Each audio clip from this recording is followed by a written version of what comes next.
Os Jogos Olímpicos, no formato que conhecemos, foram disputados pela primeira vez em 1896, em Atenas, na Grécia. Mas a origem da Olimpíada vem da Antiguidade, época em que a competição significava um período de trégua no mundo recheado de guerras e conflitos. Na Era Moderna, os Jogos Olímpicos buscam premiar os atletas mais rápidos, fortes e precisos.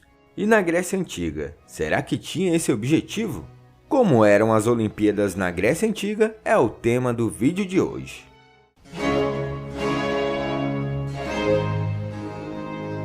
As Olimpíadas Antigas foram uma série de competições atléticas disputadas por atletas das cidades-estados que formavam a Grécia Antiga.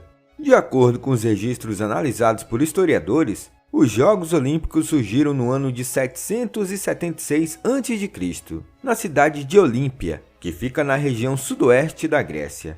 Daí vem a origem do nome da competição, Olimpíadas. Apesar dessa data ser apontada como ponto de partida, existem registros de competições realizadas antes dela. Segundo historiadores, os primeiros jogos, cujos registros indicam ter sido homenagens funerárias, tiveram 16 edições e foram interrompidos quando os dórios invadiram a Grécia e dominaram a região por um longo período.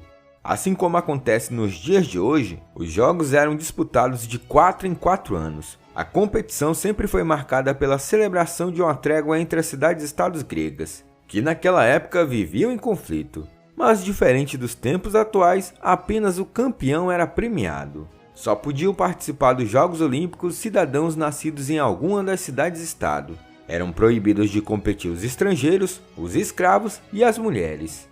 2 meses antes de cada edição, uma espécie de Senado Olímpico decretava a trégua, que era comunicada por mensageiros escolhidos entre os cidadãos de Elis, que era o reino responsável pela organização dos Jogos. A partir deste momento, atletas, juízes, artistas e familiares podiam viajar em segurança e tinham direito a 1 mês de preparação para as competições.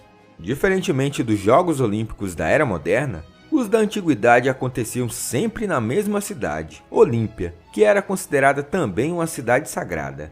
Inicialmente, o local tinha templos dedicados a Hera e, mais tarde, também a Zeus, a maior divindade da Grécia Antiga. Cerca de 50 mil pessoas presenciavam os jogos em Olímpia, mas para chegar até a cidade, muitas pessoas viajavam através das zonas de guerras e estados gregos rivais. Embora a trégua olímpica tivesse teoricamente vigor durante os jogos, as batalhas em andamento podiam não ser suspensas em certas áreas e regiões. Isso significava que existia uma chance bem pequena de encontrar combates enquanto as pessoas se dirigiam aos jogos. Além de não poderem competir, nenhuma mulher casada podia entrar em Olímpia durante os jogos.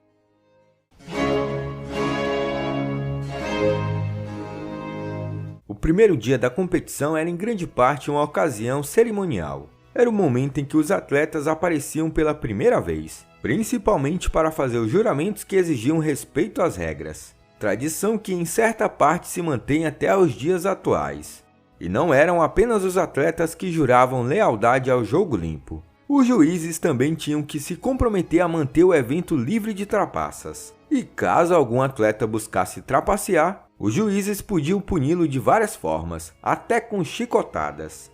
Uma vez que todos os juramentos tinham sido feitos, concursos eram realizados para decidir quais trompetistas teriam a honra de fazer uma serenata para os jogos. Então, era hora de decidir quem seriam os arautos, ou seja, as pessoas que ficavam encarregadas de anunciar os nomes dos atletas. No segundo dia, as competições começavam de fato. No hipódromo, os sempre populares esportes equestres davam início ao dia. Existiam todos os tipos de disputas, incluindo a quadriga, que era uma corrida emocionante e de alta velocidade, onde 4 cavalos puxavam cada carruagem. Além disso, tinha-se a corrida de bigas, que eram combates tracionados por 2 cavalos.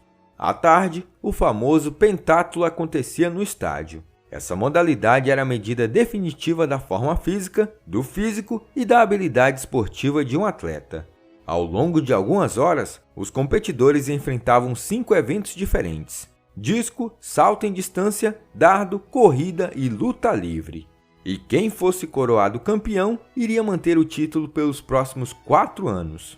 As premiações eram realizadas no Templo de Zeus. Em seguida, tinha-se um dia de descanso e alegria geral, sem eventos esportivos ocorrendo. Em vez disso, o sacrifício de 100 bois era realizado para encher o bucho da galera. Por volta da lua cheia, parte da carne de boi era oferecida a Zeus, enquanto o restante era compartilhado por todos os presentes. Após esse dia festivo, várias corridas a pé começavam no estádio. Dentre os esportes praticados na época, a corrida foi a pioneira. As provas aconteciam em linha reta dentro do estádio e eram divididas em 3 modalidades. A primeira delas correspondia a uma volta no estádio. A segunda era o diaulo, que correspondia a 2 voltas. E a terceira era o dólico, corrida considerada de longa distância, aproximadamente 20 vezes o comprimento do estádio. Outra modalidade bem popular era a corrida de armadura, onde os atletas competiam uns contra os outros carregando escudas e usando capacetes e armas. Também tinha-se os esportes de combate. Isso incluía o boxe e luta livre, bem como o pancrácio, uma modalidade que é quase uma combinação das outras duas. O pancrácio era particularmente bem brutal. No pancrácio, havia poucas regras atrapalhando os concorrentes. As únicas restrições eram que os lutadores não deviam morder seus oponentes, arrancar seus olhos, enfiar os dedos no nariz ou mirar nos órgãos genitais. Fora isso, estava valendo de tudo. O último dia dos jogos dava a todos os presentes a oportunidade de saudar os campeões com uma chuva de aplausos. O vencedor de cada evento era presenteado com a taérea, uma fita de lã vermelha que denotava um campeão olímpico. E também os atletas eram coroados com a coroa, logicamente, cerimonial de folhas de oliveira. Um detalhe curioso é que na maioria das competições, os atletas competiam da forma como vieram ao mundo, ou seja, peladões. Depois das premiações, o resto do dia era dedicado à celebração das demonstrações de esforço esportivo e glória que os participantes testemunharam nos dias de competição. Os vencedores dos jogos eram convidados para um banquete exclusivo, que também contava com a presença de todos os juízes, além de diversos políticos e dignatários. Se considerarmos que os Jogos Olímpicos antigos começaram em 776 a.C., dali em diante foram disputadas 293 edições seguidas. Mas a tradição começou a ser quebrada a partir do momento em que a região foi dominada pelo Império Romano. Em 149 a.C., passou a haver um conflito de culturas.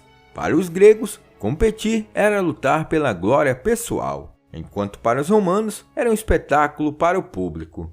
Assim, aos poucos, os espetáculos foram se tornando mais populares do que as competições esportivas. O golpe final aconteceu em 393, quando o imperador Teodósio, que dizimou mais de 10.000 gregos, se converteu ao cristianismo e pediu a destruição dos mitos pagãos. Dessa forma, os Jogos Olímpicos, assim como qualquer outra competição esportiva, foram proibidos. Muito tempo se passou até que o espírito olímpico renascesse. Foi só em 6 de abril de 1896 que tivemos uma nova edição dos Jogos Olímpicos. Ela acabou acontecendo na Grécia, mas não foi em Olímpia, e sim em Atenas.